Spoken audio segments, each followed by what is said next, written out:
Welcome to Body by Design. I'm your host, Blue Driver, a women's strength training and metabolism coach. I went from years suffering hormone imbalances, looking soft and bloated, to symptom-free and building muscle for a toned athletic physique. Since then, I've made it my mission to empower women to take control of their own health, hormones and body composition. So grab a cup of coffee and let's build your body by design.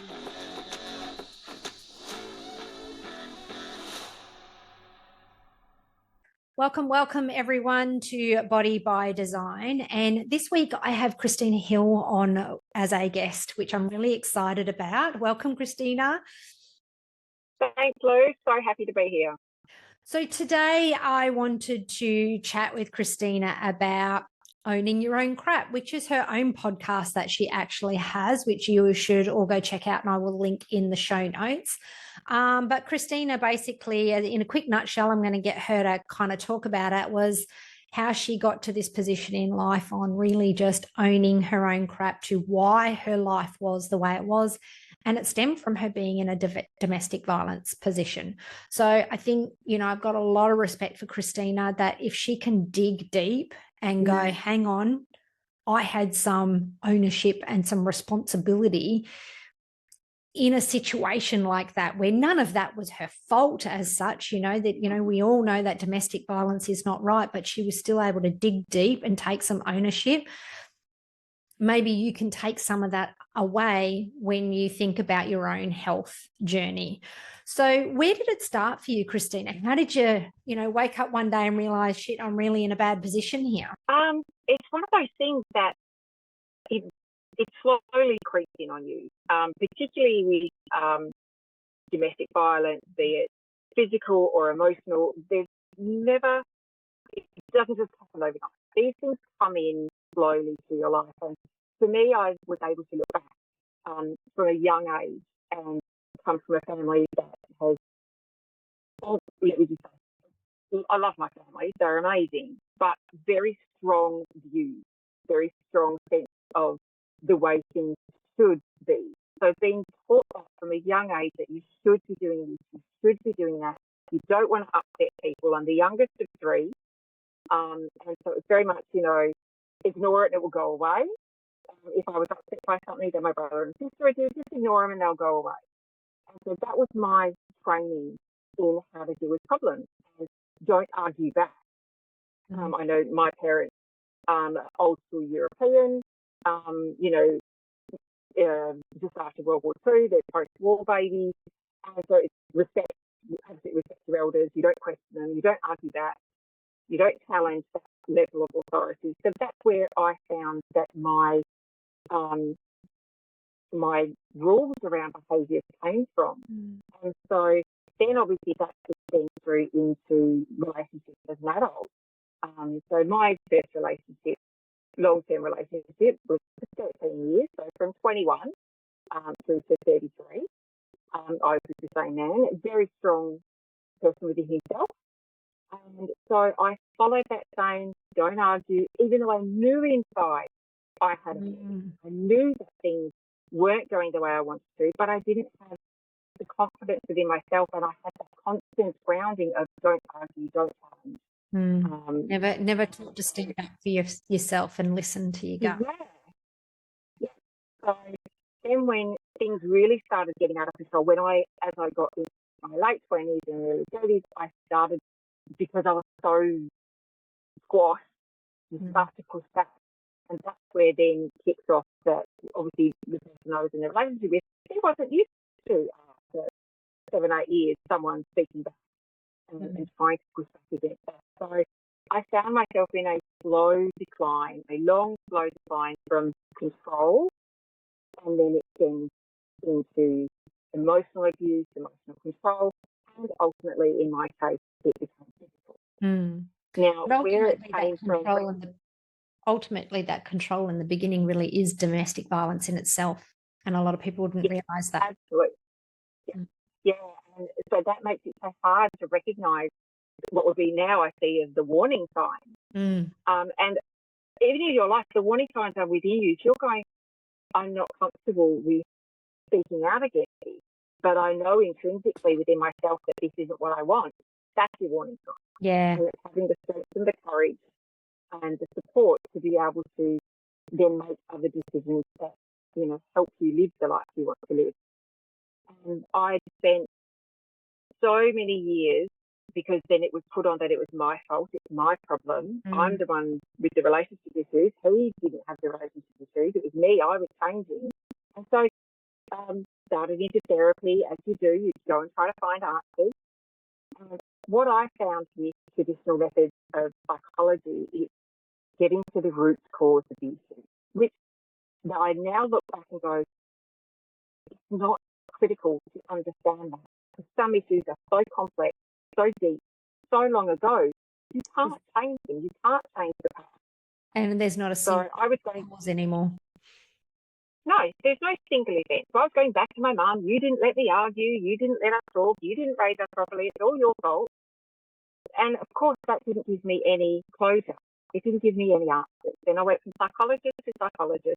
I must have been about 8 or 9 before I found one that went, well, it doesn't really matter. And just accept you didn't have the upbringing you wanted. You don't have the relationship that you want. And take, responsibility for that. Look where you are and where do you want to go from here? You can't undo it. No, you can't. And that level of acceptance of I can't change that gave me, and it was a light bulb moment. It went, wow, I can let all of that go. I can let all of that weight go because I can't change it, except I can't change it. But what can I change now? How can I be better? And that gave me back all the power I needed to change everything, to step out of the violent relationship, to change jobs, change my life, change the way I carried myself, change the way I dressed. I mean, I'm wearing pink today. I've got red hair, freckles, my entire wardrobe is brown and olive greens, which is all lovely for my skin colour. But they're not colours I enjoy wearing. And so now I wear whatever the hell I like. I have my hair however I like, because I now have the belief and the courage in myself to make the choices for myself, no matter what other people think. Because I go, is this good for me? Is this what my heart wants? Is this something I can achieve? And just go from there. And it's the most empowering thing I've ever known, to own my craft. And that's why now, all these years later, my podcast is that, to try and inspire other people to go, look, I didn't like where I was, but, I can change that. I can now do these things differently from here on in. So what did you own in that whole situation? How did you look at that situation and go, this is my piece that I own for being in domestic violence? Because that's really interesting that someone can find that. And look at you smiling. That seems strange. It was. But now I go, I can see so clearly when things really started to get, in a not healthy way. I mean, you can have relationships that you rub against each other and, someone might make different things. But the moment when it pivoted, I can now pinpoint when that was. And from that day on, I chose to stay. Every time I packed the bag and I left the house, and I'd come back. Every time we go, this is it, we're not doing this anymore. And then we found a way to come back, together again. Or forgiving them and believing, once he'd thrown a glass against the wall again, he's close to my head, going, I'll forgive you. Yeah, it won't happen again. We'll sort it out. Or taking it on myself, going, if only I hadn't have shouted back at him, maybe that wouldn't have happened. And that's where I go, that is 100% my responsibility. I pushed back instead of leaving, instead of taking the safe way of actually standing by myself and going, no, I'm not doing this anymore. We're done. That's it. Every time I came back, that is my 100% responsibility of my contribution to my position around domestic violence. You're not responsible for how he behaved, but you chose to go back to it. Yep. And I'm absolutely responsible about how I behaved, the shouting back that I did, rather than just going, I deserve better than this, I'm leaving. The conversation is done, I'm going. Like even now with my now husband, we have moments, and I'll go, no, I'm not continuing this anymore because it's not healthy. Yeah. So it just stops. So it doesn't escalate, and then you can come back later on in a healthy way and deal with whatever conflict is. Because conflict happens, but it's the way that you go down the path and the way that you deal with it that is 100% your responsibility of how you respond. I think there is an element of our own responsibility in any negative situation that we have. Somewhere in there is our responses and the way we handle ourselves. That is the only thing that we have control over, is our own choices and the only way we respond. And I think it's amazing that you have dug that deep in such a terrible circumstance where he has no right to do that to you. Even if you did shout at him, he's got no right to physically hurt you. We know that, and it's not but like you say, you chose to escalate with him rather than step away and go, no, actually I can be safe, and walk out of the house right now. I just think that that's amazing that you've been able to sit down and reflect on yourself and go, I always have a choice. Yeah. It doesn't matter what the situation is. You have a choice as to how you handle that situation. If you're handled, unfortunately, like now in my life, we're dealing with health issues with my son. I can choose to curl in a ball, cry my heart out, think, oh, woe is me, the world is so hard, it's not fair. No, it's not fair. It does suck. But at the end of the day, I have to choose how I carry myself, and either keep that as a weight holding me back, or go, it is what it is. How can I help the situation? What can I do here? What can I do, not what can't I do? Yes, and I 100% now do not buy into a victim mentality. We're raising our kids that's like, well, what could you have done differently? If something happens, if someone does something to you, what could you do differently? Or if you can't have done anything, a car accident, for example, side flight from nowhere, you have no choice in the car. But how you choose to deal with that in your life. Yeah. The health issue my son has, he has no choice in the matter, but how we choose to deal with it changes everything. And that's where success comes from, in whatever it is that you're looking for. I think the way you choose to deal with what you have. I mean, you talk about like your son's health, and you've got no control over that right now, and you could crawl away, curl up in a ball and go, woe is me. For my listeners that are predominantly going to be listening to this podcast, a lot of them are going down that health journey. I think there is a lot in like our age group. We actually went to school together. We're the same age. And a lot of us have been down that path of family and children and things like that. And it becomes the excuse to why we no longer have our own health. And then all of a sudden, we end up in a place where we've got perimenopause symptoms, we're carrying extra weight, we don't feel strong. And with that comes the mindset of feeling weak, feeling disempowered, and all of that sort of stuff.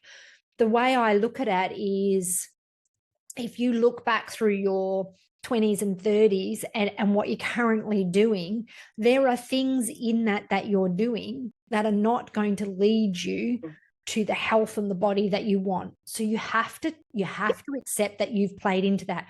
You might not have had the education. There's certainly a lot of false education out there, extreme dieting, your ketos, your fasting, cut all your sugar, cut all your carbs, all that crappy stuff that we just don't need to do. And I get that it's been we've been misled and miseducated over the years. We can't change that, can we? No, and that is what it is. And but that's why you are the way you are. Now on. So what can you do now to change that? Yeah, and you can take so many more positive steps. And this is where it doesn't matter. Everyone starts, at a different point. There's always someone who's got it easier. There's always someone who's got it worse. And it's just looking at where you are and staying in your lane is also something that I find really important. Comparison, the depth of, your journey. If you're too busy looking over at what someone else is doing, they may have other things that they're dealing with that you can't see. I've got autoimmune disease as well. I've got hypothyroidism, and so randomly my body, if I'm not looking after myself, my kidneys will shut down, or my liver will shut down, and my hormones disappear, and I'll have zero testosterone 1 month, and then 6 months later I'll have way too much in my body system. And it's understanding that you have to deal with your issues and just focus on yourself. Look at what you can do to re-educate yourself. If you've got your family around you, especially as mums, it's so easy to use being a mum as an excuse to look after kids and manage the house and all these things. And then you go, no, this is a choice.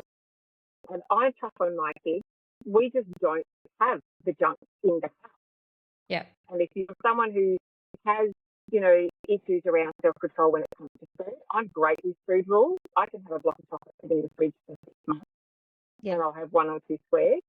But give me cheese, crackers, and red wine, and that's an entirely different story. So I'll go, give me the chocolate, and it's gone in 10 minutes. Yeah, so it's knowing your weaknesses and being okay with that. Don't fight them, but work with it. Yeah. You know, I reward yourself with it every now and then, but don't keep it in no self-control. Yeah. Look, I think sorry, go. I just think that's small things that people can do to easily help themselves make it simpler, make the situation so you can win it. Like you were saying, people go through extreme diets and cutting out sugar and cutting out whole food groups. You're never going to be able to live a normal, regular life if you can't set things up in a way that you can have just a little bit of everything. Yeah. And be okay with those rewards, knowing that your body is built to handle lots of things. That you know, okay, I make good choices here, and then I can treat myself with my, you know, cheese and wine or chocolate or whatever it is. And make it a real good thing. Just comes back to occasional. Like, you get the foundations right. Maybe pull a lot of that stuff out to really occasional while you're healing and getting to the place that you want to be. But if you assault your body every day with preservatives, additives, processed foods, not thinking about eating regularly is another one, you know, not looking at your protein, particularly these ladies in the gym. If you're not looking at your protein, we all know that protein is critical for growth in muscle and in hormone health. Start looking at that. There's so many free resources out there. Educate yourself with it. I know I certainly put up a lot in my page. If you've ever got a question, DM me. I love talking in the DMs with people, and we'll throw tips your way all the time. I'm here to help. And I think there's always something that you can do. I think another one I hear a lot of is, I don't have time. Yeah, it's a huge one. And I would challenge anybody on this, no matter what you're trying to achieve in your life, whether it's a health journey or a business journey or whatever it is. And it's something that I've done several times in my life. I have just even for 2 days, 24 hours even. Mess out what you do. Toggle is Toggle's a little app. If you're an app person, Toggle is a great time mapping app to see where your time is going. And I guarantee, especially with your phone, there are lots of apps, and even most phones have the settings that you can see how many hours in a day you've looked at a particular app. Or if you're a TV watcher or a Netflix watcher, how many series do you watch? I haven't watched TV in I can't remember how long. Because I knew if I wanted to achieve certain things, that has to go. And you're talking in a lot of cases, 2 to 3 hours a night, every night, watching TV. The thing is, you don't even have to get rid of it altogether, do you?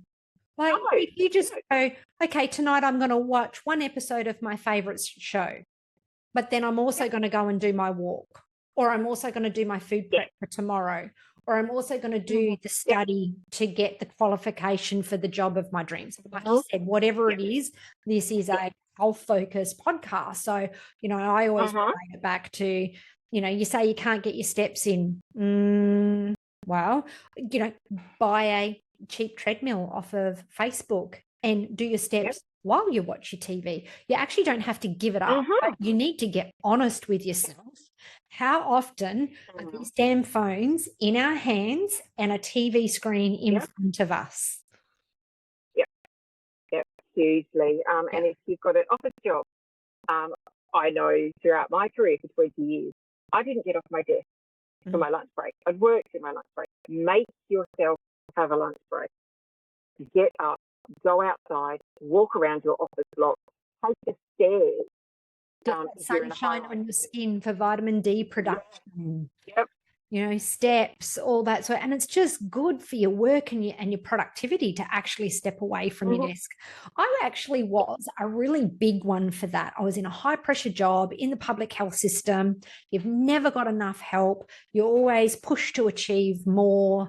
And I used to work really long hours, and I always sat at my desk at 8 and said, I don't have time. But when I actually took responsibility, my health wasn't great, all the rest of it, I went, that's it. I'm just not doing it anymore. And I'm not even going to move to we used to have a little side table where we would sit, because people would then come in and go, oh, hey, I know you're having lunch, but so next thing you know, you're trying to eat your lunch, you're answering questions, and it reinforces your own perception of I don't have time. When I actually removed myself and went outside and got that walk, got the vitamin D, ate my health out in nature, I felt better. I was more productive when I came back, was caring for myself. But you know what? No one missed me. I'm not that fucking important. We think, and I don't say that to be rude to people, but we think we're that fucking important that the building's going to fall down in a half an hour lunch break. It's not. It's not. Take some responsibility there and remove yourself, because it's not that you don't have time. It's not. And your employer actually cannot do or say anything for you taking your lunch break. I would say 99% of employers or managers are going to go, please go have a break, care for yourself. And if they're not, take responsibility to find another job, because it's not the only job in the world either. No. And the same applies within a household. We mums think we have to organise everything, plan everything, do all of the things. And if you are working a full-time job, you come home at 5:30, 6 o'clock, 7 o'clock, or whatever by the time you walk in the door. I know several times our family has had porridge for dinner because I've gone, I'm doing a yoga class tonight. You like some food for yourself. You're not going to starve. My husband knows how to cook. And if they choose to have cereal for a night while I go out and do my yoga, it's not going to hurt them. And I then get to have my hour and a half of my time when I can then be so much more of a better mum and a better wife, that I feel better about myself. And it's giving yourself that permission that you can go out, do these things, take the time for yourself, and your family are going to be just fine. They are. And you know, they really, really are going to be just fine. I love hearing this. I've actually got a post coming out about this kind of soon. It's in the planning. You know what I despise hearing? It's when people go, oh, mums, you're allowed to be selfish. That grinds on me. Exactly. It's still saying you're being selfish doing it. They're trying to go, yes, go. You can go and take care of yourself, but it's still selfish. How can we please stop that? And instead, if it's a brand new mum, how about you cook a fucking meal for her and take it over so she gets a night where she doesn't have to cook a meal. She can hand baby to dad in between feeds if she's feeding, and she can go out for a walk. Not fold the washing and get something done because she's not holding baby, and she go out and get a walk. Do something for her to help her. If she's a mum of older kids, same thing again, offer to have them over for a play date if you're a friend. Husbands, step up and take them. It is our right as a human being to care for ourselves and to have some isolated time to ourselves without someone relying on us. And to turn around and say it's okay to be selfish implies you're still being selfish, and you are not. And you are, No. when it comes to responsibility, you actually have a responsibility to do that, because you cannot be the best self to your husband, to your wife, to your children, to your sister, to your best friend when they need you, if you are run into the ground and ill. Yep, hands down. Oh, I love this as well. And particularly in my life at the moment, we are travelling Australia in our van, so we are with our children 24 hours a day, 7 days a week. There is no one to hand them off to. Yeah. So my husband and I are very good, because I'm very vocal about it, at taking turns in, I'm going off, I'm getting in the car, I'm going to go whatever town we're in, I'm going to go do a tourist thing by myself. Yep. Because I want to do this. I love galleries. I love just going in all the little knick-knack shops. And I know they don't want to come along with me, so I'll go and do that for myself, by myself. Yep. Walk off the high street of some little cottage town. And then my husband will go, look, there's a pub up the road with a pool table. He's going to go and spend a few hours because he loves playing pool. And it's like, no, kids, you can't go with him. We're not going. We're going to stay here. Dad's having some dad time. Or Dad's having some Mike time. We're sending some really clear, I actually like that, Mike time, because he's a person. You disassociate with dad. I love that. Yep. Yeah, that's great. But you have to raise your kids like that. You have to set the example for your kids. Otherwise, we're raising children to do exactly the same thing. And let's be honest, if you're in the position where you're going, I don't have time, I can't get away from the kids, and all that mindset that you've got, and your life isn't the way you want it, do you want your daughter or your son feeling like this in 20, 30 years' time? I bet you don't. You're not happy yourself. So start setting the example of how it could be. I've got a really great one that I think we do as mums. I've always cooked different dinners of a night time. And I think when it comes down to it, well, at the end of the day, kids they're either going to say they like your meal or you don't. I don't think you've got any control over that, really. Or you can set your example. A lot of women, when they talk about meal prep and finding time, I'm like, well, if you don't have time for gym in the morning, go in the afternoons. Oh, but I've got to cook dinner. Do you really have to cook dinner every night? Why can't you double batch and eat the same meal 2 nights in a row? Oh, well, and then when they actually say that to their partner or their husband, often they'll go, no, I don't care. It's food. Like typical male response. And I don't want to generalize here and stereotype, but I think if that's a place that you're in, it's a great time saver there.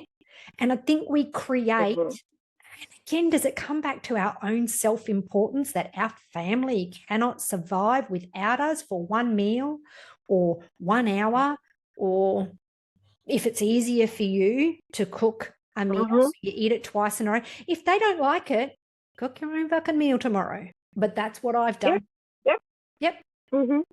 Cook your own. And I've got a few of my friends that I call them a short order cook, because they cook 4 or 5 different things. Oh, no. For, this child like this.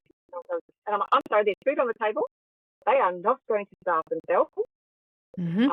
I'd make sure that there's something on the table that they like. Yep, we all like dislike, so that's fine. Yeah, and it's like, well, that's dinner. What's for dinner? Dinner is for dinner. Yep. And it's whatever is decided. If they want to take part of it, my kids are now older, they help me cook it. If they want something specific, then they'll help me cook it. Exactly. And so handing on those skills to them about, how to prepare food, where food comes from, what are good choices to make, what about portion control, all of these things that you can involve them in without, bless the mothers, but we are the worst martyrs of taking it all on board and then complaining about it. Oh, aren't we? No, you have the power to delegate or to just go, I'm not doing it. I'm just not. You guys can fend for yourselves for a night. I've got a great example of this, because mothers it'd be rare that we come across a mother that isn't guilty of this to some extent. I'm pretty good at the pushback. I'm pretty good. Here's your dinner. If you don't want it, well, cook your own. Like, I've been very good at that. I've created a life where I'm building my own business. I go to the gym. I get the steps in. I've just done, a big build phase and deficit cut. So I really had to manage my food there to go into a photo shoot, because that's what I wanted. But you know what? When it came to the shopping, it was driving me nuts. I got sick of every single week. Now, I think for years, I've had a Google app. It's called Google Keep. People, remember it? You can collaborate. So if everyone's got that app, you just add their email address and they can all, and it's a note. So we have a shopping list. If you pick up the tomato sauce bottle and it's running low, you've all got your phones permanently glued to your hand. Please open the app and put tomato sauce. The other one is every week getting to shopping, and I've been shopping on the same day for God only knows how many years, doing my online shopping, and I still have to go, oh, what are you having for lunches this week? What fruit do you want? What are you having here? Do you need anything in your bathroom? And I was totally losing my shit every week going, why can't you? Why am I there? So you know what? I'm playing the martyr here. I'm playing into them. I'm teaching them that it's okay to continue to disrespect my time and my effort and be lazy. So it was a firm, I do the shopping here. If it's not on the list by here when I'm doing the shopping, you have nothing. For my teenage daughter, it was, I'll pay for your food, but she's actually mobile now and got her own car, so it made it a little bit easier. I'll pay for your food. I don't expect you to pay for your food, but you will go and do your own shopping and get what you need if it's not on that list. The first week, I gave them heads up. Heads up, tomorrow morning is shopping. Week 2, followed them up again. Week 3, nothing. They got nothing. I finally stood my ground, and Dean got it too. There was a week where he got nothing. You know what happened? No one dared say a thing. No one said a word. No one bucked up. Guess what happened to the shopping list the next week? It was full of everything that they would have wanted to make sure they got it on that list. Voila. You know, and I think that really is a case of I was playing my own martyr. Oh, you make me do this. I am left to do this. It's my responsibility for this. Well, no, actually, I was choosing to allow it to be my responsibility. I gave forewarning. I gave 2 notices and I pulled the pin. It was as simple as that. Oh, I'm going to do that for the shopping. I'm like that for washing up clothes. If it's not in the basket, it doesn't get washed. I'm not picking up a damn thing. If you've got a pile of dirty clothes hidden somewhere, I'll only wash what is inside that basket. And sure enough, all the washing, put it in. There might be a week where there's like 1 pair of socks, and then the next week there's a whole lot. But I don't have to fuss and stress about whether it's done or not. If they don't have clean clothes, I'm like, but I will definitely do that for the shopping one. That's a really good one. I was eating, I think I pulled my pineapple out and it looked to have gone low very quickly. And I just looked at my daughter. I said, have you been eating pineapple this week? She said, yeah. I said, oh, that's funny. I didn't think I saw it on the list. And left it at that. And do you know what? She stopped eating the pineapple. So she knew I was serious. And I just left it at that. But it's taking responsibility for our own part in it. I had to take responsibility that I was allowing them to do that. And we don't have that problem anymore. No, and it doesn't matter if it's your physical health journey or mental health journey, just your life in general. If you are in charge of your behaviours and what you allow of people to take of your time, and if you keep giving and giving and giving, and then you're left with nothing for yourself, then that's a choice you have to make. So I only have X amount of me. There's only so much that can go around, and I'm putting myself, I take off what I need from me first. Like in an aeroplane, when those, masks and all that fall down first, you put your own on. You cannot help and be the best person for others if you're not looking after yourself. So cliche, but it's so bloody true when we talk about the oxygen mask. How often do we hear that cliche statement? But it's so true. Look after yourself. And I know we focused a lot on mums and families and things like that, but this can be chopped and chained to any situation.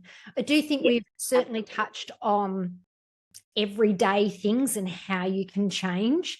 I suppose for any of the listeners out there that have a tougher situation, that maybe there is not necessarily, and I'm not talking about domestic violence, but a partner in life that's not contributing, that if you didn't put on the shopping list, like it would become a big deal and things like that. I think then your responsibility is to say, hey, that's actually a relationship issue. You know, in my house, it was just a shifting of tasks. It was just people becoming aware and things like that. But when we're really in a place where I also use the example of going for a lunch break, if you've got a manager that's going to push back on you for going for a lunch break, you've got to start going, well, my choices are go to HR if you have a HR, depending on whether it's a small or big job. You know, you can take it to the commission when you're not treated right, when you're in a smaller environment. You can choose to find another job. You actually have choices as much as in a relationship. I think it would be good to note that it's not easy choices. I'm not saying these are easy. And is it fair that you have to be put under this stress in life? No. But ultimately, you are responsible to change it. And that's that extreme ownership. Yeah. So, and sometimes it can be extreme. You can be, I will be forever grateful that I didn't have children involved in my previous relationship. So when I'd made the decision and found the courage within myself to leave, let's not minimise that was in any way easy, but I only had myself to consider. I absolutely understand that there are people out there who are in situations where there's children involved, for example, if it's a relationship issue, you may come to the point where you go, no, this isn't working and I need to change. That change in itself is not necessarily an easy path. And there'll be other hurdles to overcome. But if you can hold in your heart the importance of looking after yourself, that in the long run, in the bigger picture, you will be 1,000 times better off, be it changing the relationship, changing the job, changing your health. There are people that are in terrible state of, dis-ease, be it physically overweight or in physical ill health. The journey to being better doesn't necessarily get easier, but if your drive to get there is from within you, and if it lights a fire in you that you just then are willing to do what it takes, when you get to the other side of that, when you walk through the fire and come out the other side, I guarantee you it will be a thousand. Oh, absolutely. And you will go, oh my God, I can't believe I did this. Yeah. And the pride you feel in yourself, that you've recreated your life, you've reinvented yourself, you've put yourself back together. And if you've done it and you internalize that comes from within you, it then gives you the power and the strength that no matter what life faces at you, I look back and go, if I've done what I did 15 years ago and put my life back together, there is nothing life can chuck at me. That's never going to dent me. Yeah. Because I know I'm bulletproof. Yeah. The strength in me now. You give me goosebumps hearing you talk like that. That's amazing. Yeah. And, that's not to say that the next thing you face isn't going to be hard, but you'll survive it. You can do hard things. And look, I think, if you're in a place where you feel like it's not as simple as just don't do the shopping and that corrects the problem, or just find another job and that corrects the problem. If you feel like you're in a much tougher circumstance and you can't see your way out, you still have to own that and be responsible to reach out for help. If you don't know how to fix it, reach out for help. There is, in the cases of domestic violence, there is domestic violence counsellors and support services. There is relationship advice that you can help. There is so much on Instagram these days. Start, go to the Explorer page, search relationship advice, hit a couple of them, start watching them. Instagram algorithm will start pushing all the relationship stuff your way. And if you start liking and interacting and following the people that resonate with you, because everyone's got a different message, find what resonates with you and use that information. Hire that person as a coach to get you through. If you feel like therapy is not the right place, there's certainly places on the internet that you can hire as coach. If your health isn't in a place where you want it to be and you're in a hole and even feeling like that, making that first step is hard, or you don't know how to bring all these free pieces together, you still can't use that as an excuse. Get yourself a coach. There is help everywhere for every problem in this world. You're not on your own. Absolutely. And sometimes that journey can take a while. I would have seen 7 or 8 different psychologists before I found the one that has said probably the exact same thing in a slightly different way, from a slightly different place, and then it clicks with me. The same goes with your medical team. If you've got medical issues, GPs, unfortunately, their methods of healing come in a prescription book. So if you're not getting the kind of help you need that really look at everything within yourself, not just the symptoms, not just the external factors, go and find another doctor. Go and interview them. You don't have to be sick to go and make an appointment with a doctor. And you know what? Just because they've got a medical degree, doesn't mean that they're a good doctor either. I'm sorry, it just doesn't. No. There are some amazing doctors out there, but they could have had a really shitty ride and just scraped through with the skin of their teeth. And they may also be a doctor that, you know, the medical industry is something that is forever changing. Research is bringing new things out. If they don't, once they get the degree, if they go, oh, I've got my degree, and don't continue with self-education in that type of field, they're going to fall behind and be giving you the wrong thing as well. So, you know, you have the right, like you say, to interview them. Or if you're going to someone and it's not getting better or it doesn't sit right in your gut, I feel like the more you do this, it's in your gut. Change. You've got the right to question. Yes, you absolutely do. And you've got the right to go away, do the research. And this is what I've done a lot. I've gone away, found alternative therapies, gone back to my GP and gone, I'm going to try this. Have you heard of this? And she's like, oh, yes, anecdotal evidence, you know, suggests that will work. And then rather than me take the prescribed pills, we will work together. Now, that's very much driven from me coming to her. But she's working with you. That's a great thing. Yes, she's allowing me to try it. And she goes, oh, I'll just write you this script. But you know if you're going to go and fill it. But this is what, you know, is available from the pharmaceutical side of things. And then we work backwards and forwards until we find something that works. And it's so important. And also every doctor, almost every doctor, has got their own topic area that they like. You know, there's GPs that specialise in women's health. There's one that specialises in children's health. If you're a, you know, like us, late 40-something-year-old lady, there's no point going to a male doctor or even a female doctor who specialises in prostate. Because they're not going to know. Sports injury or, you know, whatever. Injury. They may be a GP, but they have their own personal lives. A really great thing there is these days, jump online and actually have a look at your medical centre and go through the doctors on that list. I've actually got 2 doctors.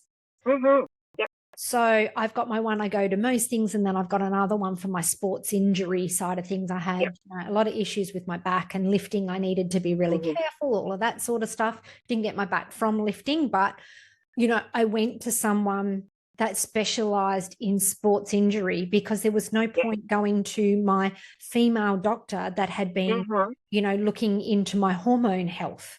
That like they're only going to have a broad knowledge. And if you've got a specific issue, go find that specialist. But again, reach out for help. Be responsible and active in your own care. And bringing it back to that applies to any circumstance you're in. If you ultimately own your own piece in it, steer your own boat, you recruit the specialists and the people with knowledge around you, whether it be free information, coaches, healthcare, whatever it is, you pull them into your system and you utilize and you take what resonates with you, what you see is working, and you move forward and throw the rest. Kind of like parenting. Everyone's going to say, let them cry out.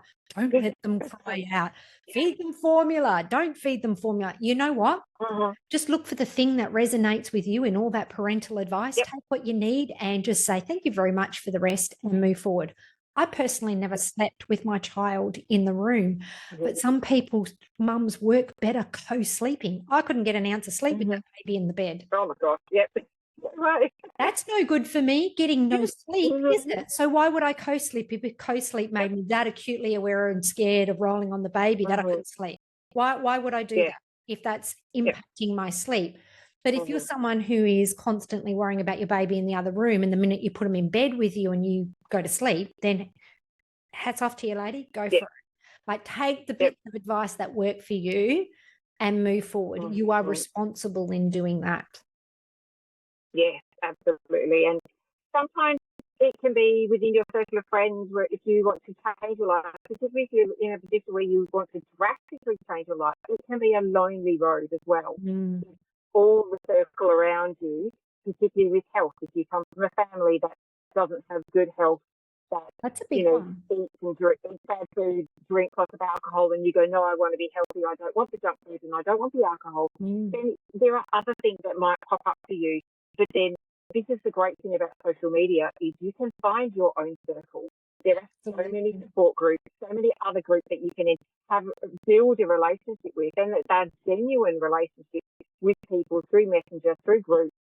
And you might not need to meet in person, but you have that support and that discussion with someone else who's been down the path that you're on, because it can be lonely. So it's also having an understanding that other things may change, that may pop up later down the line. Relationships will alter. If you're going from an unhealthy state to a healthy state and no one else wants to change, then you need to decide how much interaction you have with those people. Similar like Alcoholics Anonymous, they don't tend to associate with people who still drink for a while until they're in a stronger place. Where they can then dip in and out because they know that they're not going to go back down that path. Oh, I love this. And, my own example being, I've got a very supportive family and I've got pretty supportive friends. There are probably some that died off a little bit because I just don't drink much anymore. And, particularly with Dean, a lot of those have heard the story about Dean and his kidney cancer, and he's only got one kidney now. It just really makes you look at your life. So I was never a big drinker, but my drinking really has dropped off and I just don't feel like drinking. And there are some people that we just don't really socialize anymore because they literally can't do it without, I don't care that they're drinking. They seem to not want to be around us as much because we're not drinking. And that's okay. But my other friends don't necessarily get my training and all this sort of stuff. They're wonderful people. They're still beautiful. They're still very predominant in my life, but not having that. So out of my coaching, they obviously promoted community and all this sort of stuff. And two other girls were way back when originals, like I was with my coach. Social media, like you say, find your tribe. These two girls, we met in these communities. We started seeing one another over the community Zooms. We started chatting more on the side outside of the communities. We then created our own chat group, our own Zooms. We talked to one another all the time on walks, and it became such a natural progression that last year we all met up for the first time, and they're my ride or die girls. They're just beautiful. Anna, Jen, you know who you are. Love you to pieces. And we discuss all things training and health. And you just go, there's nothing like sending one of those memes to your ride or die people in that area. They just get it. They just get it. And you don't feel as alone. It's part of the journey. You have to put some effort into that, but you're so right. We are so blessed. There's so much negativity around social media, and the damage it can do. But like I was just saying about if you've got a relationship problem, start filtering into your social media what you want, like what you don't. If you open up from someone all the time and it grates against you or it sets you in that negative mindset, unfollow. I can tell you right now, any coach out there that pulls up another coach's post and screenshots over the top of them and bags their opinion, I unfollow immediately. If you don't like another coach's opinion or what they're doing, that's fine, but you don't need to trash them.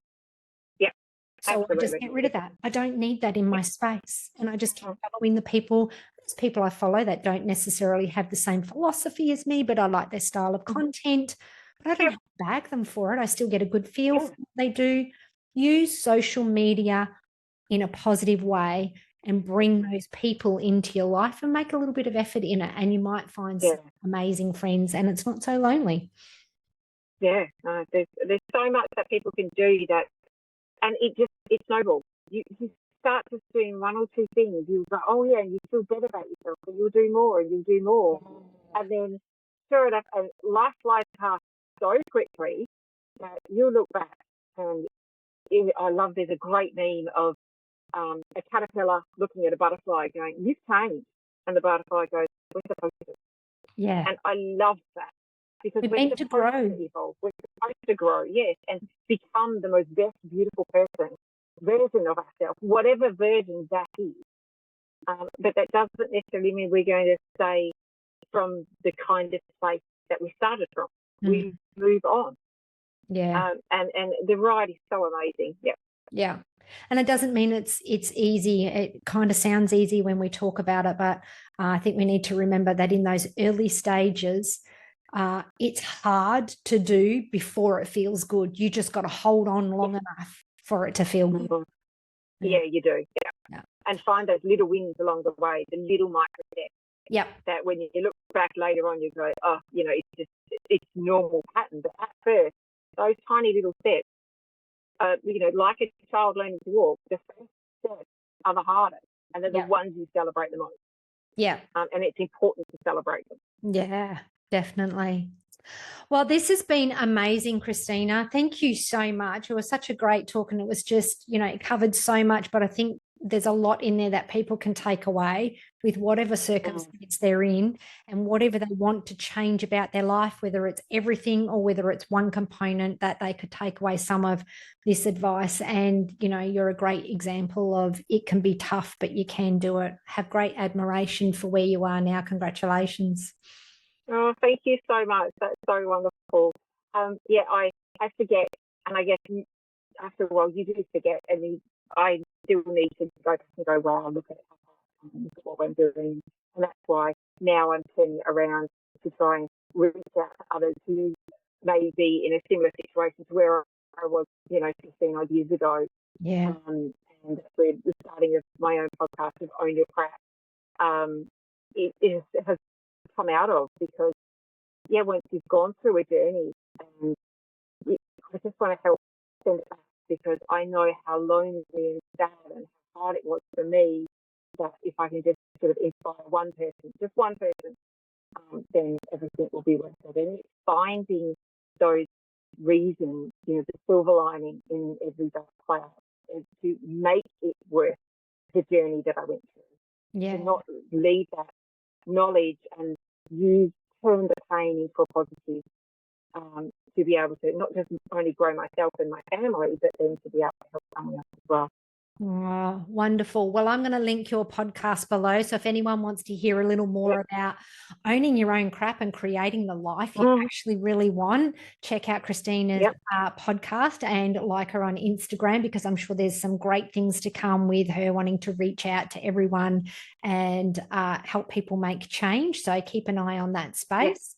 In the meantime, if you found this podcast helpful, please feel free to screenshot and share on your stories, tagging me at strengthtraining.nutritionist on Instagram, and we will catch up in the next episode.